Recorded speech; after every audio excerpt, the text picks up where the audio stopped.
నమస్కారం గురువు గారు. నమస్కారం సార్. వృషభ రాశి వారు ఏ దేవాలయానికి వెళ్తే వాళ్ళకి అదృష్టం ఐశ్వర్యం కలిసి వస్తుందంటారు? శ్రీమాత్రే నమః, శ్రీ గురుభ్యో నమః. మనకి ఇంతకుముందు మేషరాశి వారి గురించి చెప్పుకున్నాం. వృషభ రాశి వారికి సంబంధించి కూడా చూసుకుంటే, వృషభ రాశి వాళ్ళు నందీశ్వరుడి యొక్క ఆరాధన చేసిన, మహానంది యొక్క ఆరాధన చేసిన, పరమశివుడి ఆరాధన చేసిన, మహాలక్ష్మీదేవి ఆరాధన చేసిన మంచిది. సో వీళ్ళు కొల్హాపురి క్షేత్రంలో ఉన్నటువంటి అమ్మవారికి ఆరాధన చేయడం, ఒక 5 శుక్రవారాల పాటు అమ్మవారి గురించి కనకదార స్తోత్ర పారాయణం చేయడం చాలా చాలా మంచి సత్ఫలితాలు ఇస్తాయి. Point number 1. రెండోది, మనకు యాగంటి క్షేత్రం ఉంది. యాగంటి క్షేత్రం విశిష్టత ఏమిటంటే, అక్కడ ఇద్దరు ఉంటారు. వెంకటేశ్వర స్వామి కూడా ఉంటాడు గుహలో, ఓకే, శివుడు ఉంటాడు. అక్కడ నంది కూడా పెరుగుతూ ఉంటుంది.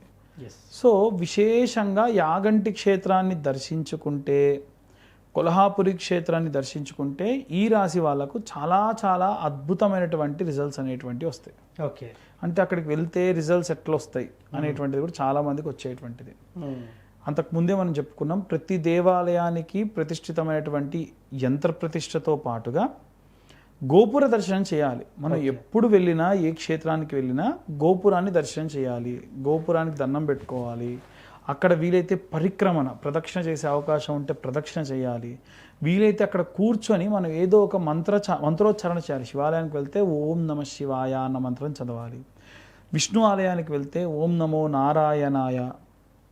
ఇవి మనకున్నటువంటి, మనలో ఉన్నటువంటి ఆరాని పెంచుతాయి. చాలాసార్లు ప్రస్తావించినాం. ఆరా అంటే మన మీద ఉండేటువంటి ఒక పొర, ఓకే, అది పెరుగుతూ ఉంటుంది, బాగా థిక్నెస్ అనేటువంటిది వస్తుంది. దీనివలన ఏంటంటే, చిన్న ఉదాహరణ చెప్తా, దీనికి కూడా తెలుస్తుంది. ఒకసారి ఒక దేవాలయంలో నేను 108 ప్రదక్షిణాలు చేస్తున్నా సార్. ఆ దేవాలయంలో అన్నదానం ఏదో జరుగుతుంది. ఆ దేవాలయానికి వెనక భాగంలో ఈ అన్నదానానికి వేసేటువంటి టేబుల్స్ అన్నీ కూడా వేశారు. నేను ఖాళీ ఇట్లా కళ్ళు మూసుకొని మంత్రం చదువుకుంటూ ప్రదక్షిణ చేస్తున్నా. ఎక్కడైనా ఇది కార్నర్ తిరిగినప్పుడు అయితే కళ్ళు తెరుస్తున్నా, లేకుంటే వీలైనంత వరకు ఎవరు లేరు, జనాలు లేరని తిరుగుతున్నా. ఒక అతను ఆ టేబుల్ తీసుకొని భుజం మీద పెట్టుకొని కరెక్ట్గా ఇట్లా తిరిగాడు. నాకు ఎవరూ చెప్పరు. అక్కడ వచ్చి ఇలా అన్నా, ఆ పక్క నుంచి వెళ్ళిపోయింది ఆ టేబుల్. లేకుంటే ఇదంతా నాకు ఇప్పుడు మార్క్ ఉండేది అనమాట. చాలా ఫోర్స్గా, వాళ్ళు ఎట్లా ర్యాష్గా, పాపం బరువుగా ఉండి, వాళ్ళ పని వాళ్ళది, వాళ్ళు అట్లా వచ్చేస్తారు కదా.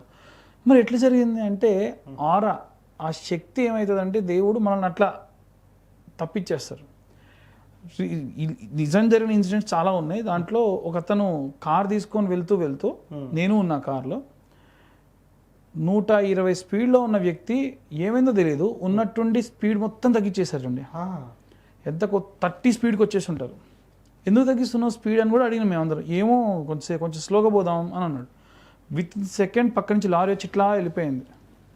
ఇతను గనక 120 స్పీడ్లో ఉంటే అక్కడున్న మా అందరికి కూడా ప్రమాదం జరిగేది. ఆ లారీ ఇట్లా వచ్చింది, లోపలికి ఒరుసుకుపోయింది.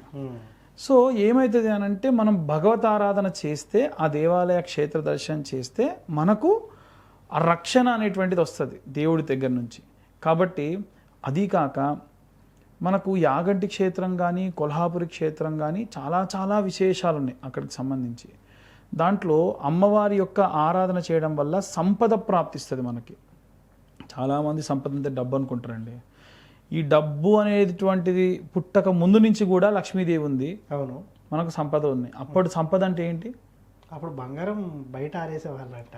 అట్లనే కాదు కానీ, ఇప్పుడు నేను కష్టపడి నేను ఒక భూమి సేద్యం చేస్తే నాకు వరి పండిందంటే నా సంపద వరి. అవును. ఇంకొక ఆయన సేద్యం చేస్తే ఆయన ఒడ్లు పండి, ఆయనకి ఏదైనా గోధుమలు పండితే అది. నాకు ఏదైనా కావాలంటే ఈ వరి తీసుకుపోయి ఆయనకి ఇచ్చి ఆయన గోధుమలు నేను తెచ్చుకోవాలి. జస్ట్ బియ్యం కోసం పొలాలను తాకట్టు పెట్టిన వాళ్ళు ఉన్నారు అప్పట్లో. ఉన్నారు. కాబట్టి అది అంటే ఎన్నడూ కూడా తిండికి, నిద్రకి, బట్టకి ఇబ్బంది లేకుండా బ్రతికేటువంటి జీవితం అసలు సంపద. సంపాదించిన సంపాదన ఇంటి దాకా రావడం, మన కోసం, కుటుంబం కోసం ఖర్చు పెట్టుకోవడం, కంటి నిండా నిద్రపోవడం, కడుపు నిండా తినడం, ఇవి అమ్మవారి దగ్గరికి వెళ్తే వచ్చేటువంటి ముఖ్యంగా ఇవి.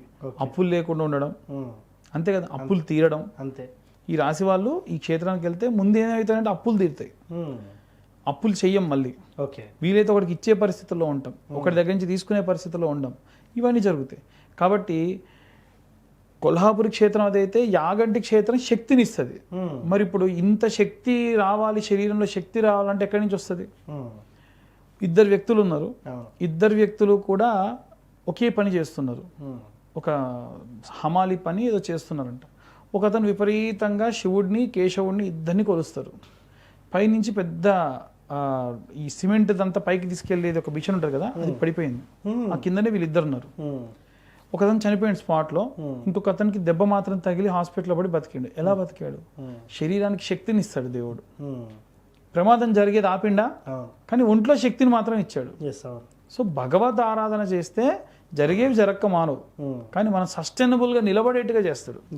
కాబట్టి ఈ రాశి వాళ్ళు వీరైతే ఈ క్షేత్రాలకు వెళ్ళి దర్శించుకోవడం చాలా మంచిది. దాని తర్వాత ఏదైనా మంత్రం అనుష్ఠానంగా కంటిన్యూ చేస్తే బాగుంటుంది అంటారా? ఓన్లీ ఒక్కసారి వెళ్ళి వస్తే బాగుంటుంది? నిత్యం అంటే ప్రతి శుక్రవారం కూడా కనకదార స్తోత్రం కానీ మహాలక్ష్మి అష్టకం కానీ చదవడం వల్ల విశేషమైనటువంటి ప్రతిఫలాలు వస్తాయి. ఇప్పుడు మహాలక్ష్మీదేవి అష్టకం నమస్తేస్తు మహామాయే శ్రీపీఠే సుర పూజితే శంఖచక్ర గదాహస్తే మహాలక్ష్మీర్నమోస్తుతే, ఇది చదవడం అలవాటైతే సార్ చదవకుండా ఉండలేరు.